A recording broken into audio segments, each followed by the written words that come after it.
Have you ever taken an exam that went horribly, horribly wrong? Well, the fairies at Althea are about to experience just that. Welcome back, everyone. Today, we're diving into an incredibly tense episode where a simple school test turns into a life-or-death situation. It's midterm time at the academy, and the students are heading to the strategic simulation room for their big exam. Professor Palladium explains they have two choices. Either confront a powerful dark mage or restore a world ravaged by pollution. It's a classic choice between offense and defense, between fighting evil and healing the world. Most students, eager for action, choose the dark mage challenge. But our gentle fairy, Flora, true to her nature, chooses the second option. She wants to use her powers to bring life back to a damaged environment, a choice that perfectly reflects her peaceful and nurturing personality. As the students prepare, Riven, always the troublemaker, decides to mess with the system controls. He thinks it's a harmless prank, just a little playful touch to stir things up. But this single reckless act is about to have devastating consequences that nobody could have predicted. Flora steps into the simulation pod, ready to begin her test. She's transported to a virtual world modeled after a place called Dongdo. But something is immediately off. The simulation is too real. The air feels heavy, the ground beneath her feet feels solid, and the desolation is heartbreakingly authentic. She tries to communicate with the control room, to let Professor Palladium know that the simulation's difficulty seems way beyond what was intended. But there's no response. Back in the control room, panic starts to set in. The system has malfunctioned, locking them out completely. They've lost all control over Flora's simulation. She's trapped inside a virtual world that has gone haywire.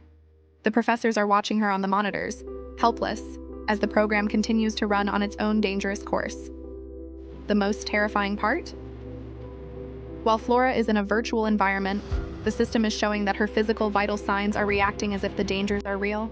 The stress, the exhaustion, the environmental hazards, they're all having a physical effect on her body. It's no longer just a test of her magical abilities, it's a desperate fight for survival. Inside the simulation, Flora is facing an impossible task.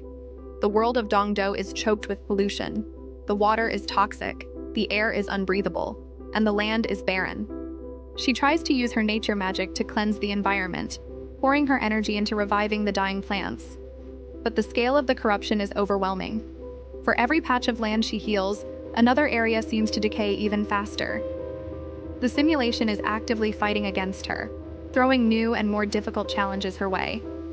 It's a cruel, endless cycle designed to drain her powers and her will to continue. Back in the real world, her friends can only watch in horror. Bloom, Stella, Musa, and Techna are gathered around the monitors, shouting encouragement that Flora can't hear. They see her growing weaker, struggling against the relentless virtual poison. Techna, the tech genius of the group, frantically tries to hack into the system to shut it down, but the corrupted program has built powerful firewalls. It's a fortress, and Flora is the prisoner trapped within. Even Riven is starting to realize the gravity of his prank. The playful smirk is gone, replaced by a look of genuine fear and guilt. He caused this, and now the life of a fellow student is hanging in the balance because of his foolishness. The situation is getting more critical by the second. Flora is on the verge of collapsing from magical exhaustion. The toxic environment in the simulation is causing her real-world life signs to plummet. The professors are out of options. They can't break through the system's defenses, and they can't manually override the shutdown sequence. It seems all hope is lost. But the Winx Club never gives up on one of their own. Techna realizes she can't fight the program from the outside, she has to go inside. In a brave and incredibly risky move, she decides to digitize her own consciousness and enter the simulation to help Flora. It's a dangerous gambit. If the system detects her as an unauthorized user, it could trap her inside as well. Or worse, delete her digital form entirely. Without a moment's hesitation, Techna connects herself to the system. Her friends watch anxiously as her body goes limp in her chair, and on the screen, a new digital avatar appears in the desolate world of Dongdo, right beside the struggling Flora. Now it's two fairies against a rogue program. Techna immediately sets up a digital shield to protect them from the worst of the virtual pollution, giving Flora a desperately needed moment to recover. Working together, they combine their strengths. Techna analyzes the program's source code, looking for a weakness, a backdoor, anything they can exploit to shut it down from the inside. Meanwhile, Flora, with renewed determination, focuses her magic, not on fighting the whole world at once, but on creating a small, purified sanctuary. They realize they can't beat the simulation by its own rules.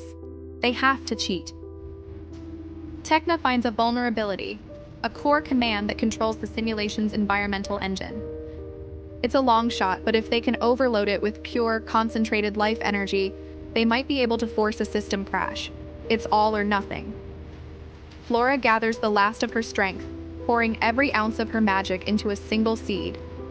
Techna directs her on where to plant it, at the very heart of the system's code. As the seed takes root, it explodes with a blinding light of pure, untainted nature magic, overwhelming the corrupted program. The simulation flickers, distorts, and then, with a final surge, shuts down. Flora and Techna are thrown back into their bodies in the control room, safe but exhausted. The crisis is over, thanks to their incredible bravery and teamwork. This exam turned out to be the ultimate test, not just of magic, but of friendship and courage. What a wild ride! Thanks for watching, and don't forget to like and subscribe for more Winx Club breakdowns. See you next time.